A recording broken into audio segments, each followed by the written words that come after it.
Un festival, celui d'Ayoun pour le développement de la culture et du patrimoine, 10e édition, lancement hier soir sous la supervision du ministre de la Culture, de la Jeunesse, des Sports et des Relations avec le Parlement. Un accord, celui de coopération signé entre la Commission nationale des droits de l'homme et l'Observatoire national des droits des femmes et des filles, objectif renforcer leur partenariat. Un renforcement, celui de des capacités des représentants communautaires et des guides religieux, c'est l'objectif d'un atelier organisé depuis aujourd'hui à Alleg par le ministère de la Justice. Voilà donc pour les principaux titres du journal et c'est parti. Madame, mademoiselle, monsieur, bonsoir et bienvenue à votre 22h de ce samedi 2 septembre 2023. 22h placées sous les signes de la culture avec deux manifestations culturelles, l'une à Ayoun au Hod El Gharbi et l'autre à Medredra au Trarza. Pour ce qui est de la première, il s'agit donc de la 10e édition du festival d'Ayoun pour le développement de la culture et du patrimoine. La cérémonie de lancement, c'était hier soir sous la supervision du ministre de la Culture, de la Jeunesse, des Sports et des Relations avec le Parlement. Lieu de la cérémonie, le stade de la capitale du Hod El Gharbi. Alors, sur cette cérémonie d'ouverture, ce qu'il a marqué, un reportage de notre correspondant permanent là-bas, Ahmed Mohamed Hafed, compte rendu revient en français par Aminata Khan. Les habitants d'Ayoun étaient présents au lancement de la 10e édition du Festival d'Ayoun pour le développement de la culture et du patrimoine. Un programme qui s'étend sur 3 jours et comprend l'organisation de plusieurs activités et de soirées artistiques ainsi que la présentation des conférences et la tenue des séminaires en plus d'un concours de mémorisation du Saint-Coran et de la biographie du prophète paix et salut sur lui. Présent à la rencontre, le ministre de la Culture, de la Jeunesse, des Sports et des Relations avec le Parlement, Ahmed Ould Ahmed Ould, a d'emblée indiqué l'importance de cette manifestation dans ses dimensions culturelles, artistiques et de développement, disant qu'elle traduit une profonde prise de conscience de l'interconnexion étroite entre la culture et les aspirations au développement global. Une interconnexion qui a donné à la culture dans les engagements du président de la République, la place qui lui sied et dans ses politiques publiques, une position importante, qualifiant l'authenticité et la diversité culturelle de fondement de la cohésion sociale et du développement durable et de la paix. L'espace culturel a connu au cours de ces 4 dernières années un dynamisme sans précédent qui a produit de très bons résultats, a-t-il conclu. Lui succédant, les élus locaux de la wilaya ont abondé dans le même sens, invitant les populations à profiter de cet événement culturel de grande envergure. De son côté, le président du festival, Mokhtar Ould Zouegui, s'est dit fier de cette édition organisée sous le thème Le lycée d'Ayoun dans la mémoire de ses bacheliers qui vise à mettre en exergue, malgré les moyens limités et la naissance récente du festival, les dimensions matérielles et immatérielles du développement grâce à la forte et solide détermination à contribuer au développement de la wilaya dans un esprit constructif, solidaire à travers une participation créative, un travail serein, une fierté nationale et un sentiment profond d'appartenance. Le festival d'Ayoun vise en outre à renforcer les liens entre la culture et le patrimoine national en général et au patrimoine à la culture de la wilaya du Hod El Gharbi en particulier. Le festival d'Ayoun vise à développer les efforts liés à la culture et au patrimoine national en général et au patrimoine culturel et à la culture de la wilaya du Hod El Gharbi en particulier, essayant de joindre l'utile à l'agréable et de conjuguer entre le futur et le présent, autrement dit, entre le traditionnel et le moderne. Et ça, c'était donc la cérémonie de lancement de la 10e édition du Festival d'Ayoun pour le développement de la culture et du patrimoine, lancement hier soir donc par le ministre de la Culture, de la Jeunesse, des Sports et des Relations avec le Parlement. Durée de cette 10e édition, 3 jours, riche en activités culturelles, artistiques et sportives, mais aussi tout cela sera ponctué par des conférences et des séminaires. Et donc tout cela a commencé hier soir. Elle aussi a commencé hier soir, et c'est la 3e édition du Festival de Mederdra, autrement dit le festival culturel annuel de cette Muqata'a du Trarza. Donc coup d'envoi hier soir, lancement supervisé par le Wali du Trarza. Alors sur la première soirée, sur l'objectif, ce qui a marqué donc la première soirée de ce festival de Mederdra, un reportage de notre correspondant permanent là-bas, Mokhtar Baba Ahmedou, compte rendu revient en français par Abdoulaye Demeba.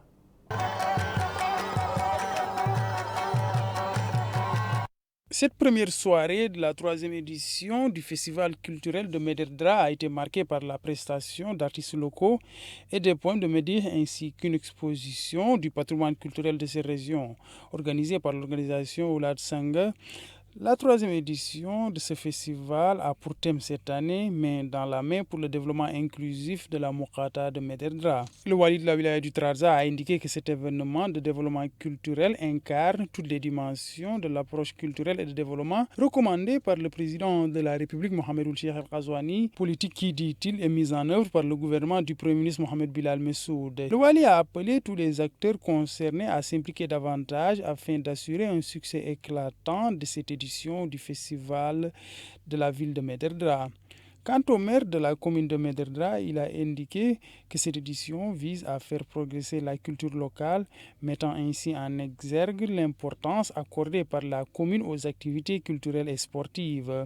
Le président du festival de l'association Oulad Sanga a pour sa part passé en revue les étapes qui ont été franchies dans la mise en place de cette édition ainsi que les objectifs qui ont motivé sa mise en œuvre. Ce festival vise à promouvoir et présenter le patrimoine culturel local de cette zone, particulièrement de la wilaya du Trarza, en plus d'œuvrer pour le développement local inclusif.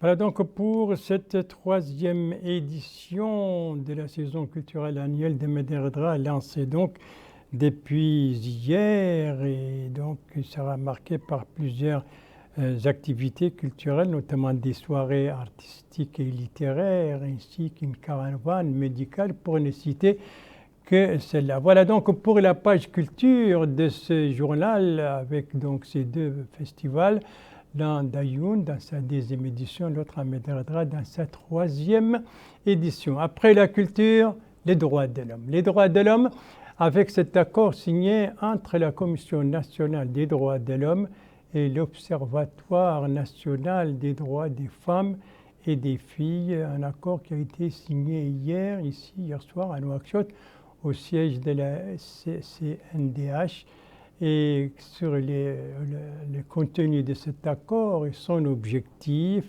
élément de réponse avec Aminata Khan.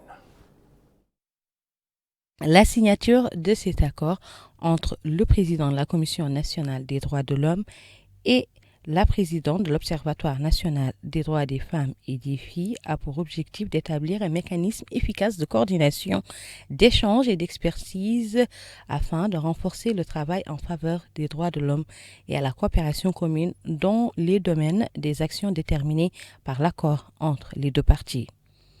Le président de la Commission nationale des droits de l'homme, Ahmed Ould Salem Ould Bouhoubeini, a indiqué qu'il est heureux d'entériner ce partenariat entre la Commission et l'Observatoire national des droits des femmes et des filles, ajoutant que cet accord coïncide avec la grande campagne que mène actuellement la Commission nationale des droits de l'homme au profit des droits des femmes et des filles pour renforcer leur place et leur participation effective à tous les niveaux.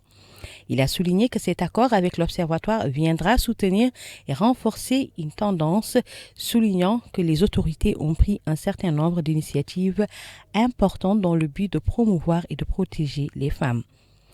Il a en outre indiqué que la CNDH rejette tout ce qui est carte de la vraie religion et des principes de la charia ainsi que les fausses interprétations de la religion visant à exclure les femmes. Quant à la présidente de l'Observatoire national des droits des femmes et des filles, Mme Mahla Bint Ahmed Talibna, il a expliqué que cet accord s'inscrit dans le cadre de la recherche conjointe d'un mécanisme de coordination efficace et de consolidation de la solidarité entre ces deux instances œuvrant à la protection des droits des femmes. Il est à noter que les défis partagés entre l'Observatoire national des droits des femmes et des filles et la CNDH nécessitent une coordination conjointe pour un renforcement efficient et la mise en œuvre à profit des expériences et des expertises. La Commission nationale des droits de l'homme et l'Observatoire national des droits des femmes et des filles, donc, vous le voyez, renforcent leur coopération et leur partenariat. C'est l'objectif justement de cet accord que leurs présidents ont signé. C'était hier soir au cours d'une cérémonie donc au siège de la SCNDH. Elle, par contre, a eu lieu aujourd'hui. Elle, c'est la cérémonie de clôture de cet atelier de formation organisé par le programme Watanuna au profit d'une vingtaine de jeunes volontaires. Alors, précision sur les résultats de cette formation qui s'est achevée aujourd'hui avec Abdullah Demaba. Cette journée de clôture a constitué une opportunité pour les 20 volontaires d'être imprégnés de la mission qui les attend dans le cadre du volontariat. Ces présentations s'articulaient autour de l'approche à adopter sur place pour mener à bien leur œuvre de volontariat à la suite du recrutement de ces 20 volontaires. Aujourd'hui, ils bénéficient de la formation en matière de volontariat. Donc, ils sont en train d'apprendre les concepts de volontariat, le concept de l'entraide, de l'accompagnement des structures publiques qu'ils seront appelés à appuyer dans la région du Haut Sharqi, essentiellement dans le Muqata'a d'Amourch et le Muqata'a d'Abdel Bagrou. Donc, ces volontaires qui seront un appui aux maires des 3 communes d'Abdel Bagrou, d'Amourch et de Bougadoum, et aussi un appui aux inspecteurs des services déconcentrés au niveau des Muqata'a. Ce volontaire a fait part de ses sentiments suite à la fin de cette formation. Et aussi, ils ont nous a formés de la formation à propos de notre travail, aussi qu'est-ce qu'on va faire au Haoud Sharqi et aussi la Moutiqat Kouch, les communes d'Abdel Bagrou, Amourch et Bougadoum. Alhamdulillah, on a fini aujourd'hui. Notre formation s'était bien passée. Ce projet est mis en œuvre dans le cadre du partenariat entre le programme Watanuna, la Direction générale des collectivités territoriales et France Volontaire. Ils vont être à l'œuvre au niveau de leur zone de déploiement pour une durée d'une année et demie. Une vingtaine de jeunes volontaires donc viennent de subir une formation pendant 2 jours ici à Nouakchott, clôture de cette formation aujourd'hui. Lieu d'intervention de ces volontaires, vous l'avez entendu, c'est le Haut Sharqi et les domaines de leur action sont très variés, l'éducation, le développement local, pour ne citer que cela. Elle, plutôt, elle connaît déjà son domaine, il s'agit de l'environnement. Elle, c'est la police communale, municipale du Ksar, de la commune du Ksar, dont les activités ont été officiellement lancées aujourd'hui. C'était au cours d'une cérémonie présidée par le maire du Ksar. Précision avec Aminata Khan. La police environnementale dans la commune du Ksar en action pour débarrasser la Muqata'a de toutes les ordures ménagères ainsi que des carcasses des voitures qui jonchent depuis quelque temps l'espace public, ternissant ainsi l'image de la ville et encombrant la circulation. L'occasion pour le maire de la commune, Mohamed Oulsalek Oumar, d'indiquer au cours du lancement officiel des activités de cette police municipale qu'elle dispose de tous les moyens et matériels nécessaires pour commencer son travail dans la zone géographique de la commune. Il a ajouté que la police entamera à partir d'aujourd'hui une vaste campagne de nettoyage des quartiers visant à débarrasser les places publiques et les rues principales des voitures endommagées après avoir averti les propriétaires des garages mécaniques et des magasins de lever les voitures. Lui succédant, Baba Oulhenda, président de la commission de l'environnement et de l'urbanisme, la commune d'Uksar, a appelé tous les habitants de la commune à répondre présent à cet appel pour contribuer à sa réussite à travers la sensibilisation et la prise de conscience de la nécessité d'éliminer de la voie et des espaces publics toutes ces carcasses de voitures et autres ordures qui ternissent l'image de la commune. L'objectif de cette police est de débarrasser de la commune d'Uksar, une des plus grandes communes de la wilaya de Nouakchott, des ordures mais également des voitures, car la Muqata'a est connue pour être une Muqata'a où loge plusieurs garages mécaniques. Ça y est, c'est parti donc pour les activités de cette police municipale de la commune d'Uksar qui aura entre autres activités, donc vous l'avez entendu, de débarrasser les rues et les places publiques de ces carcasses de voitures qui les jonchent et qui perturbe la circulation. Merci de suivre les JTF de Mauritania, la suite du journal avec un atelier, mais aussi avec la pluviométrie. L'atelier, c'est celui qui se déroule depuis aujourd'hui pour 2 jours à Alleg, la capitale du Brakna. Un atelier donc de formation organisé par le ministère de la Justice. Coup d'envoi ce matin à Alleg. Compte rendu sur cet atelier, son objectif, compte rendu donc de notre correspondant permanent, El Hadi Mohamed Lemine, et El Hadi Mohamed Lemine justement, et il est retravaillé en français par Abdullah Demeba. Renforcer les capacités des représentants communautaires et des guides religieux de la wilaya du Brakna dans le domaine de la consolidation de la paix et des droits humains, tel est l'objectif de cette session de formation. Les bénéficiaires de cette présente session devront à leur tour sensibiliser les populations sur les questions liées aux droits humains, supervisant les travaux de ces rencontres. Le Hakem Moussaïd de la Muqata d'Alleg a souligné l'importance de cette formation dans la promotion de la paix et des droits humains, socle de tout développement durable. Lui succédant, le coordinateur du programme d'appui à la modernisation de la justice a pour sa part salué le rôle joué par les conciliateurs et les acteurs de la société civile dans la consolidation de la justice sociale et la promotion des droits humains. Au cours de cet atelier de 2 jours, les participants suivront des exposés théoriques et pratiques sur des sujets se rapportant à la justice, aux droits humains, à l'égalité, mais également la préservation de la dignité humaine. Voilà, renforcer les capacités donc des représentants communautaires et des guides religieux dans le domaine de la paix et des droits humains, tel était l'objectif, tel est encore l'objectif de cet atelier organisé par le ministère de la Justice depuis aujourd'hui à Alleg, duré 2 jours. Le Brakna, justement, ne fait pas partie des 4 wilayas qui ont été arrosés durant les dernières 24 heures. Quels sont ces 4 wilayas? Vous voulez les savoir? Eh bien, suivez mon regard.